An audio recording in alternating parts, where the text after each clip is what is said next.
Assalamualaikum warahmatullahi wabarakatuh dan salam sejahtera kepada semua pelajar cikgu yang cikgu kasihi sekalian. Okey, bertemu lagi kita dalam pembelajaran secara maya. Okey, untuk kelas ekonomi tingkatan 4, okey, bersama saya iaitu Cikgu Khairi. Okey, so untuk minggu yang kedua pada bulan Mei, kita teruskan lagi dengan bab yang sama, itu bab yang keempat, iaitu di bawah tajuk pengeluaran. Okey, so kaedah pembelajaran secara maya ialah di mana pelajar akan diberikan satu video ringkas berkaitan dengan tajuk pada minggu tersebut. Okey, selepas itu sebarang persoalan atau pertanyaan, okey, kamu boleh tanya cikgu dalam grup WhatsApp yang telah disediakan. Dan jangan lupa like page MMTC untuk sebarang maklumat. Okey pelajar, okey, jom.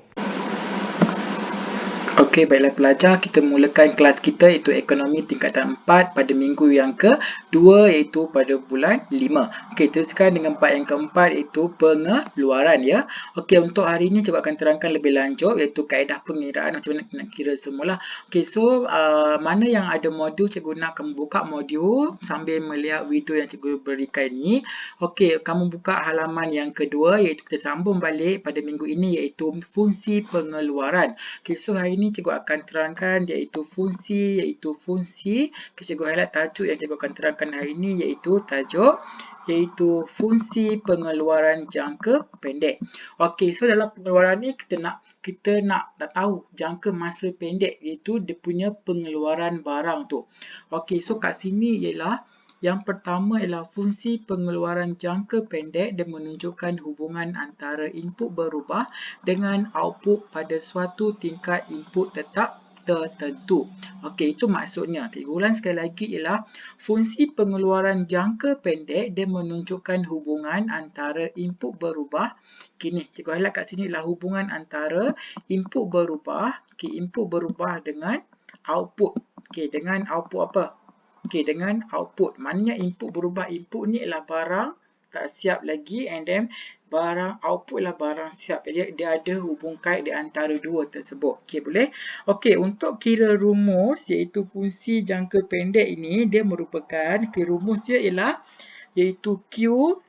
Okey, Q persamaan Q persamaan F dalam kurungan K ialah L. Okey, apa yang dimaksudkan dengan Q? Q itu merupakan output. Okey, Q ni ialah output, manakala K yang ada tanda ke atas ni ialah input tetap. Okey, input tetaplah seperti macam mesin, betul tak? Okey, manakala L ialah merupakan input berubah iaitu buruh. Okey. Okey. So yang kedua ialah apa yang kamu akan tahu kat sini ialah jumlah keluaran iaitu TP. Kita panggil kat sini ialah TP lah iaitu jumlah keluaran dia. Total production. Okey, bahasa Inggeris itu total production dia. Okey, jumlah output yang dapat dihasilkan oleh sejumlah input yang dimiliki oleh firma. Okey, jumlah keluaran iaitu persamaan. Okey, ni formula dia. Okey, nak dapatkan jumlah keluaran. Okey, so keluaran purata input iaitu keluaran purata kamu kena darab dengan input berubah. Okey, so ingat untuk dapatkan jumlah keluaran kamu kena dapatkan keluaran purata dia darab dengan input berubah iaitu AP darab dengan input. So cikgu harap kamu faham supaya ini ada dalam pengiraan dia macam mana nak kira. Okey, so settle untuk jumlah keluaran. Okey, yang kedua kita lihat kepada keluaran purata iaitu AP. Okey, so itu keluaran purata. Okey, average production. Kalau bahasa Inggeris tu bukan AP ni. Singkatan untuk average production. Okey, jumlah kuantiti keluaran yang dapat dihasilkan oleh seunit input berubah. Okey, so formula dia ialah jumlah keluaran yang kamu dapat ke atas tadi tu, kamu kena bahagi dengan input berubah. Okey, input berubah ni macam buruh lah, tenaga kerja kan. Okey, so faham Okey, itu keluaran purata. So kamu kena dapatkan dulu jumlah keluaran dia, baru kamu dapat keluaran purata dia berapa. Okey, so jumlah keluaran purata dia ialah jumlah keluaran yang kamu dapat tadi, kamu kena bahagi dengan input berubah. Okey, boleh ingat tak ni pelajar? Okey, cikgu harap kamu faham ya. Okey, nanti kalau kamu tak faham, kamu boleh tanya cikgu secara personal dalam grup WhatsApp ya. Okey, untuk yang ketiga ialah keluaran marginal iaitu MP. Okey. Okey, iaitu marginal production lah. Kita panggil Okey, so ingat ada TP. Okey, kat cikgu highlight kat sini lah.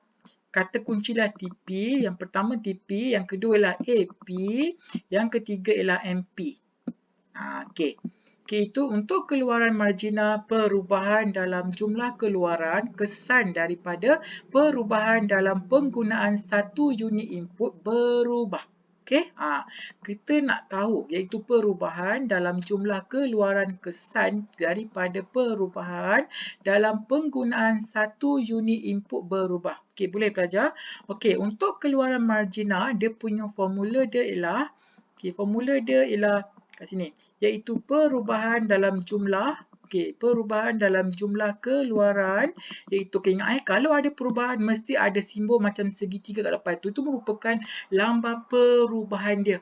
Berapa perubahan yang berlaku. Lepas tu kamu kena bahagi dengan perubahan apa? Perubahan dalam input berubah. Ingat kalau ada simbol segitiga tu merupakan perubahan. Kamu nak kira berapa perubahan yang berlaku. Boleh? So, maknanya tabel kat sini yang cikgu terang ni ada 3. So, kamu nak kira iaitu pengeluaran jangka pendek. Dia ada iaitu jumlah keluaran. Yang kedua ialah keluaran purata. Yang ketiga ialah keluaran marginal. Boleh pelajar? Nanti cikgu akan tunjuk cara nak kira macam mana. Nanti soalan nanti kamu akan faham. Ni baru teori baru. Seterusnya kita pergi kepada kos pengeluaran. Apa yang dimaksudkan dengan kos pengeluaran? Untuk kos pengeluaran, dia merupakan segala perbelanjaan terhadap input yang digunakan dalam proses pengeluaran. Maknanya kos pengeluaran kita nak hasilkan barang tu, kita ada kos pengeluaran. Kita nak keluarkan barang tu, kena beli kos bahan mentah, kos pengangkutan, semua kan. Itu termasuk dalam kos pengeluaran. Itu dikata kat sini ialah dia melibatkan iaitu terhadap input.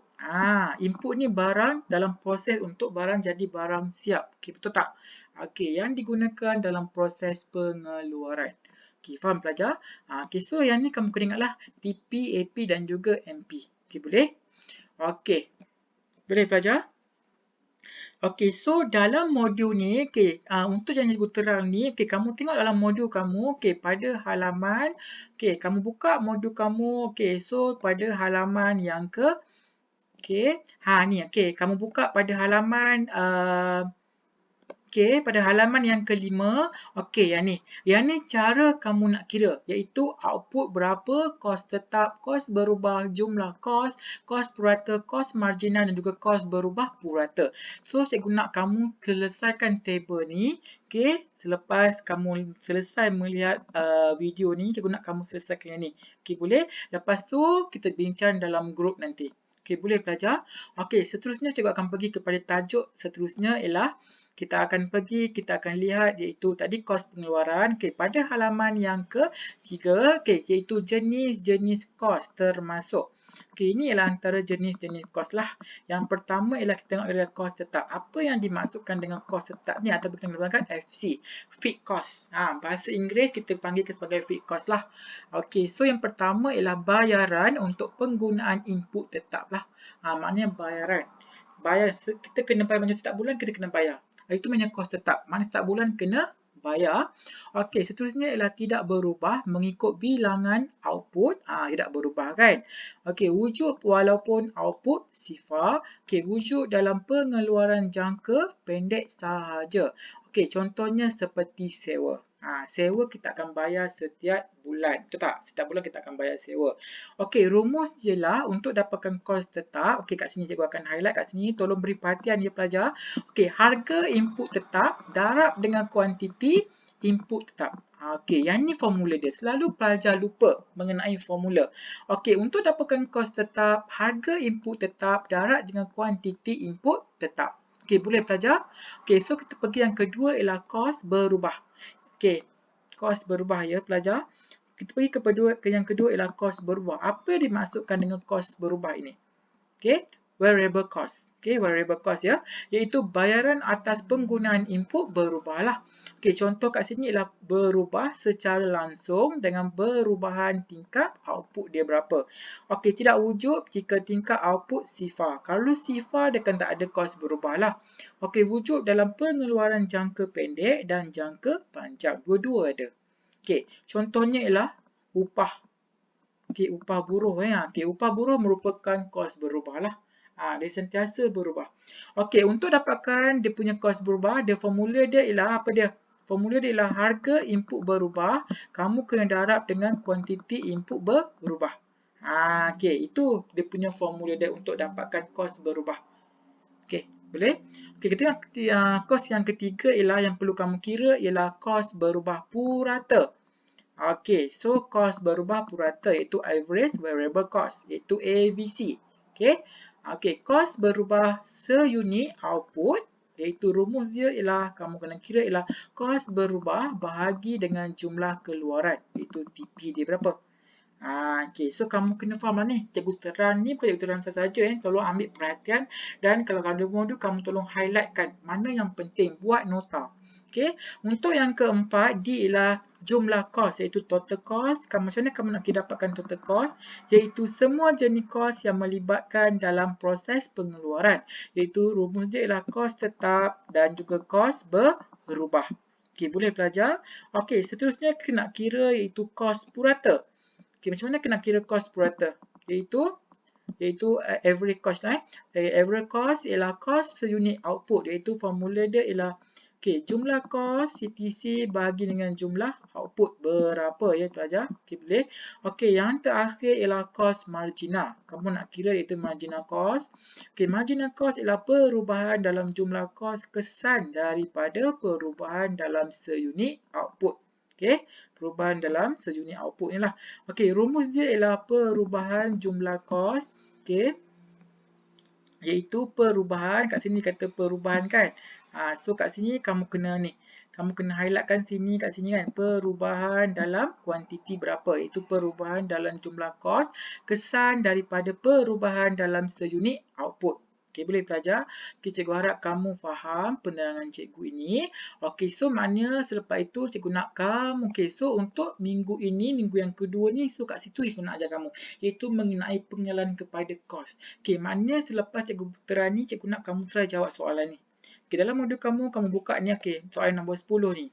Try selesaikan tabel ni. Okey, lepas tu tanya cikgu nanti dalam grup WhatsApp. Okey, boleh belajar? Okey, so kita stop dulu kelas kat sini pada minggu ini. Okey, kita jumpa lagi minggu hadapan. Okey, sekian, terima kasih. Assalamualaikum. Jumpa lagi.